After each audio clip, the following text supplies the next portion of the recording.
So when we look at feminist movements and activities in Ghana, they span civil events to series of organizations and movements and formation of coalitions to spearhead women's issues and how to empower women, challenge the status quo and solve women's problems. But it can be categorized into four main eras. We have the pre-independence era, the post-early independence era in Ghana, and the mid-independence, and also currently the digital wave of feminism that we are experiencing in Ghana. What is worth noting is that the issues that have been addressed are quite similar across all the generations. Sure that sometimes some of the generations highlight certain issues much more than others, and also various eras and the kind of issues that they were much more interested in than the others. So in the pre-independence era, the issues of feminism and feminist activities covered women's protest for economic justice, and also mobilization of resources to support political parties. Key is the Convention's People's Party, right after colonialism, when we were trying to transition to the democratic women, market women and other women's groups came together to raise funds and support the political party in their campaigns and mobilizing. One of the key activities that came out of this is the representation of the People's Act. After the women had supported so far, and then the government came into power, they realized that it was male-dominated. So they had to introduce a policy that made sure that women were represented. And that's what led to the first feminist affirmative action activity in Ghana in 1959, and it was the policy was revised in 1960, but then it made sure that 10 key women who were represented in parliament. So we've had some form of affirmative action in Ghana since 1959. This movement is not considered solely a women's movement, but looks at other gender issues that come to play, and also focus on overall national interest and not necessarily that of women. Then post the independence era, we divided into two, so from 1967 to the 1980s. The first one, which starts from 1957, included efforts of women organizing around equality concerns, and this was done by the National Council for Ghana Women. That was a coalition of two organs, that's Ghana Women's League and then Ghana Federation of Women, which was earlier known as the National Federation for Gold Coast Women. Their activities focused on campaigns on educational policies and childcare issues, etc. Then in the second wave, we have the 31st December Women's Movement and then International Federation of Women Lawyers. They promoted dialogues on women's rights and then public domain activities and engagement, women's education, and all that. And the activities offered alternatives to existing stereotypes about women, what needs to be changed, how we alter, discuss about women and women's abilities, and what their needs are and how to address them. So they focus on providing support for women's livelihood as one of the key activities. From these, several civil society groups emerged, and they targeted specific issues. One of the key, some of the key civil society women's groups that emerged formed the major key advocates and feminist activism in the mid-independence era, and this covers era from the 1990s. And this is the Network for Women's Rights in Ghana, of which I remember Professor Grisham is also a member. That's a coalition of different women's groups, grassroots, academics, and all coming together, and other civil society organizations coming together to address issues of inequality in Ghana. So it was established in 1999, and as I mentioned, it's made up of individuals and groups, so anybody that's interested in women's issues can register to be a part of it. And it worked towards, network works towards women's empowerment and gender equality. And it was established in response to bringing together several groups so the groups were scattered, people doing different things, so it was necessary that we bring all of them together to have a common focus. There's also the Sisters Keepers. This emerged in response to ritual murders that were happening in Ghana in the 2000s. Yes, so the activities also led to the DV coalition, which was formed, which contributed to the activities towards passing the Domestic Violence Act in Ghana, and also it was formed to police the implementation of the act, make sure that it happens. And then we have also the Abantu for Development. They also spearheaded the Women's Manifesto. And this Women's Manifesto looked at issues of women's political participation and public space participation, and is one of the key tools that have been used to make a case for women's political engagement in Ghana. Currently, these civil society organizations have come together to merge into one that's called the Three Coalition. So it looks at the DV Coalition, the Network for Women's Rights, and then the WMC. Currently, the kinds of feminist activism that is taking place in Ghana, we tag as the digital wave of feminism. And these are made up of quite young generation of feminists who engage more on social media platforms. And this emerged in 2012 in response to the Me Too activities. So young girls use social media to raise awareness around issues of gender inequality, social injustice. And mostly in Ghana, these young people use Twitter, Facebook, WhatsApp for a lot of their activism, and also they use blogs.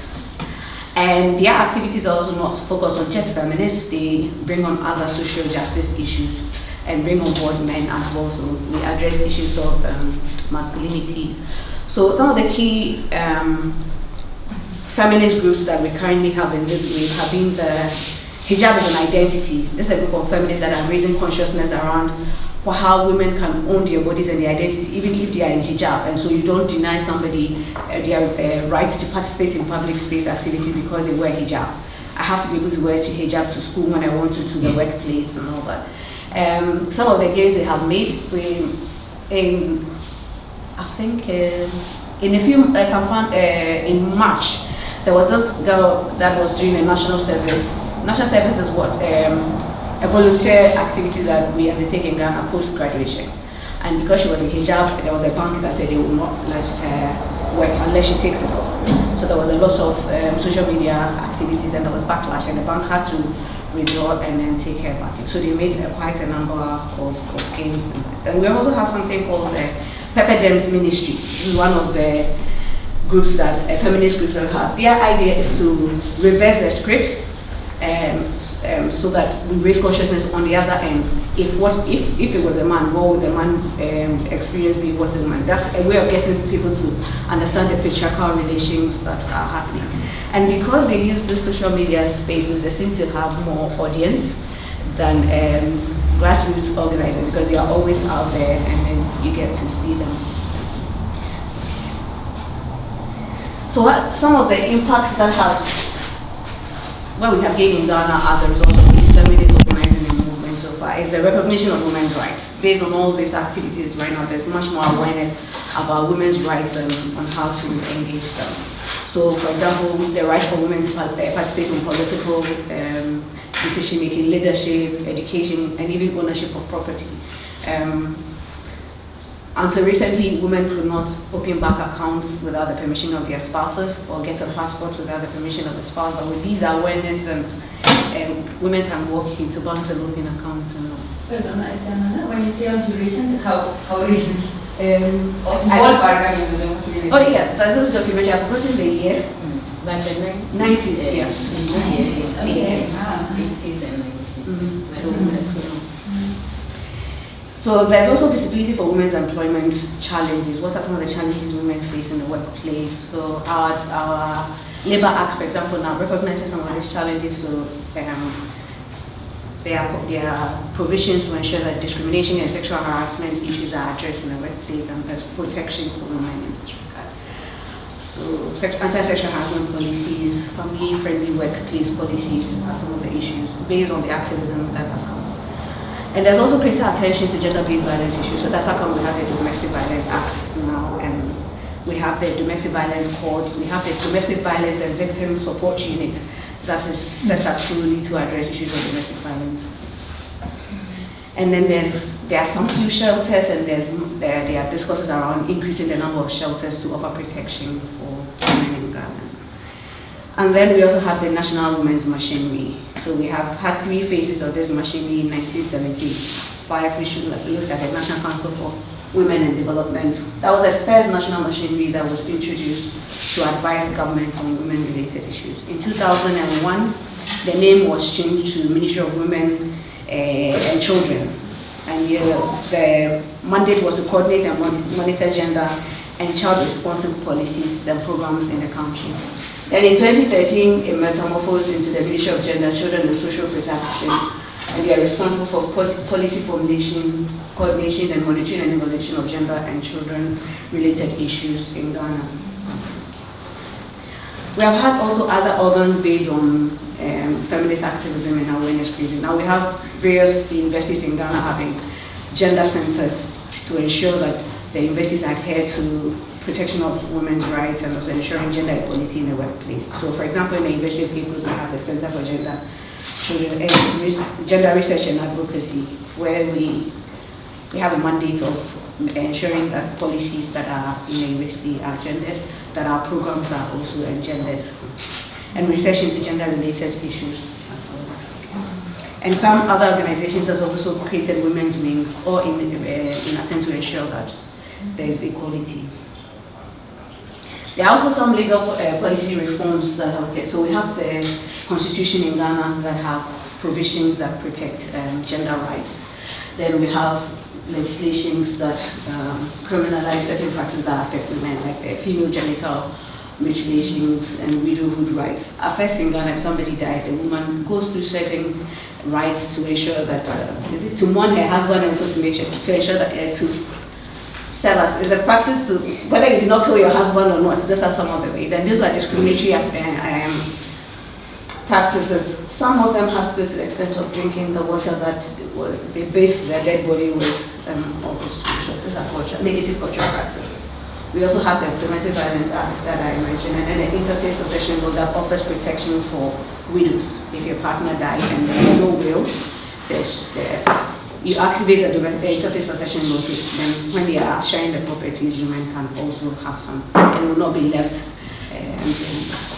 And then we have land acts that ensure that women can own and register lands in their names. And then we have the Affirmative Action Bill, which is currently in Parliament. It has not been passed. This bill will ensure that there's at least 30% representation of women in public spaces, because we are not getting the numbers.